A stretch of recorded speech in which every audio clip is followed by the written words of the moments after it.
Là, et on a donc couvert cette piscine au mois de novembre de l'année dernière. Pour pouvoir en profiter plus longtemps. Parce que nous sommes dans une région où il ne fait pas toujours spécialement très beau.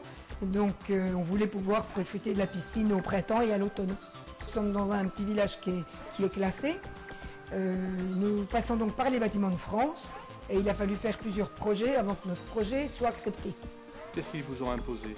Alors ils nous ont imposé déjà une certaine pente du toit, un abri un peu plus haut que la normale, parce qu'il fallait, d'après eux, que cet abri ressemble à une serre, parce qu'autrefois il y avait des serres autour des châteaux, donc il ne fallait pas que ça ressemble à un abri piscine, mais il fallait que ça ressemble à une serre. On serre donc on se baigne depuis fin mars, et puis comme on a quand même un grand espace devant la piscine, là, et bien maintenant on reçoit autour de la piscine, chose qu'on ne faisait pas avant. Ben, ceux qui viennent la première fois sont toujours agréablement surpris quand même. Et puis c'est vrai que même s'il ne fait pas beau sous l'abri, il fait toujours une température très agréable. Donc ça permet de manger là, même le soir, s'il pleut. Et en fait, on a vraiment l'impression d'être dehors. Alors, suivant la saison, moi, la piscine de mars à octobre et le spa, j'en fais un tous les jours en hiver. Le maniement de la porte sur le pont, ça se fait également facilement? Moi, c'est très simple, moi je le fais toute seule sans aucun problème. Hein. Vu la dimension de la structure, c'est pratiquement impossible de la reculer à la main, ou s'il faut être deux.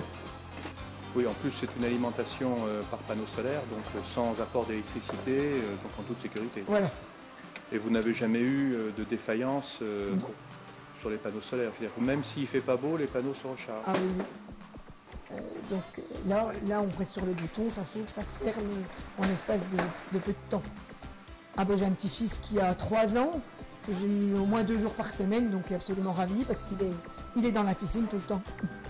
Mais en même temps, lorsque vous décidez de ne pas qu'il n'y soit pas, vous fermez les portes. Voilà, on ferme et c'est terminé. Déjà avec le volet, et d'un, et de deux, la structure étant fermée, on peut fermer les portes, on ne peut pas accéder au bord de la piscine. Donc, c'est une double sécurité.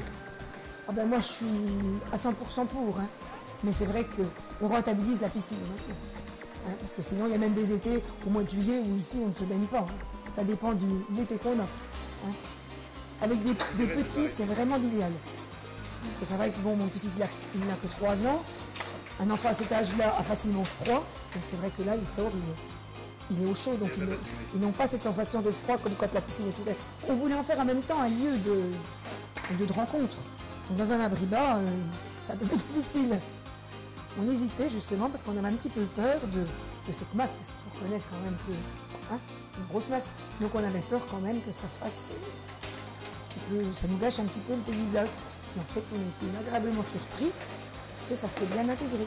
Oui, parce qu'on y vit beaucoup plus qu'on y vivait avant. On reçoit autour de la piscine.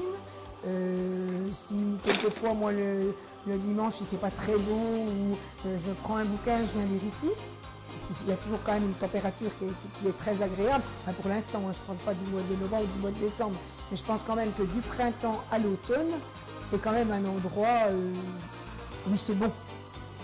On est bien. En fait, à cette saison-ci, il fait meilleur ici que dans les maisons qui ne sont pas chauffées. Donc, on a envie d'y venir.